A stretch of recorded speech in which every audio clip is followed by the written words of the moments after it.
नमस्कार दोस्तों, युवा एकेडमी में आपका स्वागत है। मैं ब्रजेश सर आपका स्वागत करता हूं।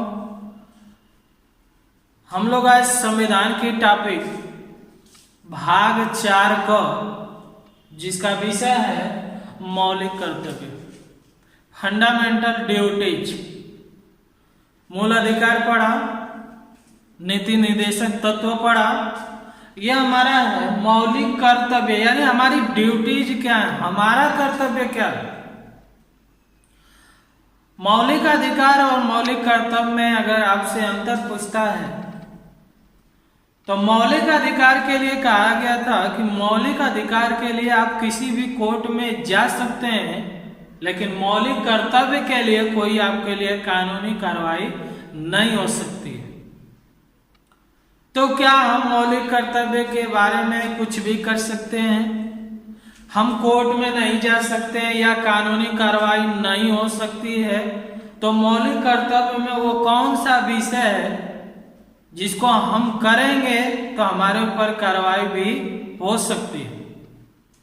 मौलिक कर्तव्य जिस समय संविधान लागू हुआ था उस समय मौलिक कर्तव्य को नहीं जोड़ा गया। 26 जनवरी 1950 को जिस दिन संविधान लागू हुआ था उस दिन मौलिक कर्तव्य को नहीं जोड़ा गया था। कुछ लोगों का प्रयास रहा, इसके लिए समितियां बनी, संविधान में लगा होगा कि इसको जोड़ना चाहिए। तो वह समिति थी सरदार स्वर्ण सिंह समिति। सरदार स्वर्ण सिंह समिति के सिफारिश पे या के आधार पे 42वां संविधान संशोधन 1976 में मौलिक कर्तव्य को संविधान में जोड़ा गया। यानी क्वेश्चन पूछता है कि मौलिक कर्तव्य कब जोड़ा गया, तो 42वां संविधान संशोधन 1976 में सरदार स्वर्ण सिंह समिति के आधार पे मौलिक कर्तव्य को संविधान में जोड़ा गया। जिस समय जोड़ा गया 42वां संविधान संशोधन 1976 को जोड़ा गया, उस समय मौलिक कर्तव्य की संख्या 10 थी, परंतु वर्तमान में मौलिक कर्तव्य की संख्या 11 है। तो ये कब बढ़ी, ये भी क्वेश्चन बनता है। तो 11 हमारी जो 11वीं अनुसूचित मौलिक कर्तव्य बढ़ा है वो बढ़ा है 86वां संविधान संशोधन 2002 में, शिक्षा का अधिकार। ये 11वां मौलिक कर्तव्य 2002 में जोड़ा गया। आपसे क्वेश्चन पूछता है कि मूल संविधान में या 1976 में मौलिक कर्तव्य कितने थे, तो 10 थे। वर्तमान में 11 है, तो 11वां कब जोड़ा गया, तो 2002 में जोड़ा गया। तो वर्तमान में क्वेश्चन पूछता है कि मौलिक कर्तव्य की संख्या कितनी है, तो मौलिक कर्तव्य की संख्या 11 है। चलिए हम एक एक मौलिक कर्तव्य को पढ़ते हैं कि क्या कहता है। चलिए समझते हैं।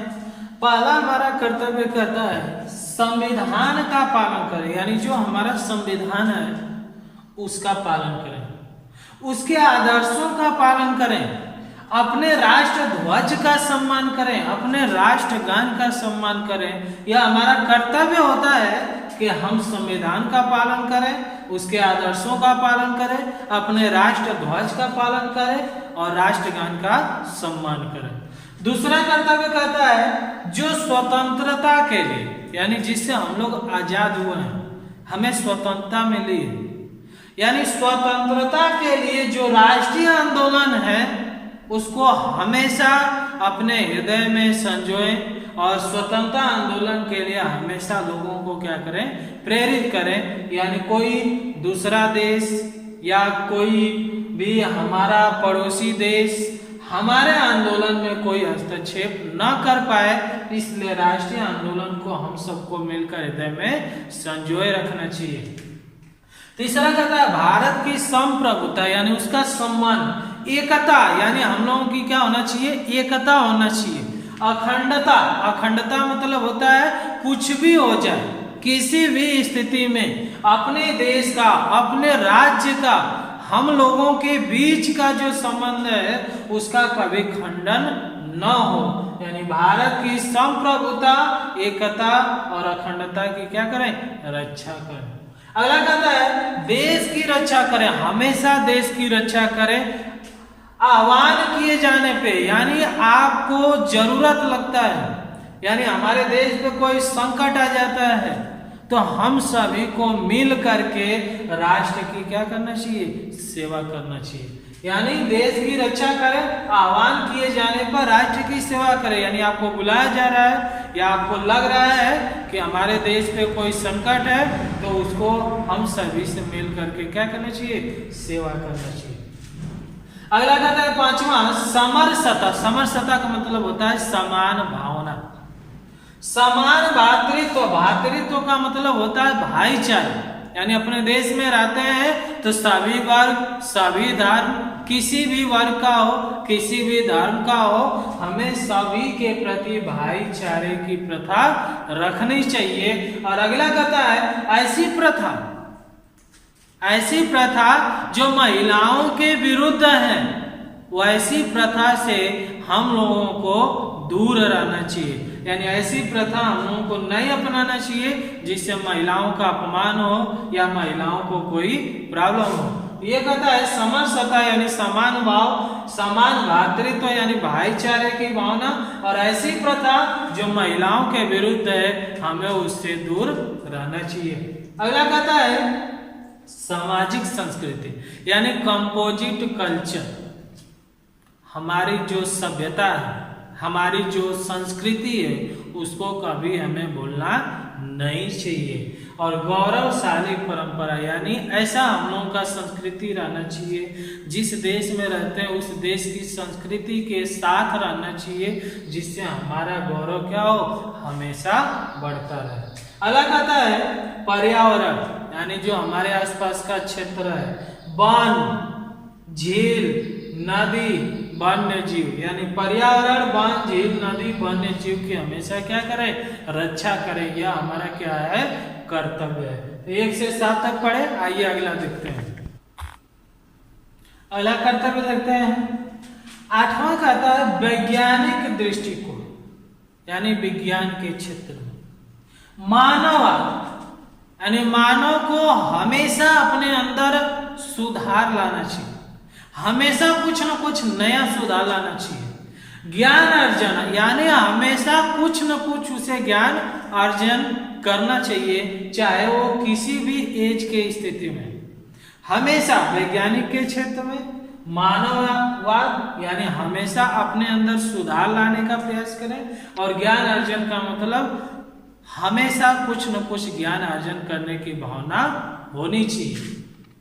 अलग आता है सार्वजनिक संपत्ति यानी जो गवर्नमेंट है, सरकारी संपत्ति है, उसकी हम क्या करें, सुरक्षा करें। यह हमारा कर्तव्य है, उसकी क्या करें, सुरक्षा करें। एवं हिंसा से दूर रहे यानी हिंसा नहीं होना चाहिए, हिंसा से क्या रहे, दूर रहे, यानी 9वां कथा।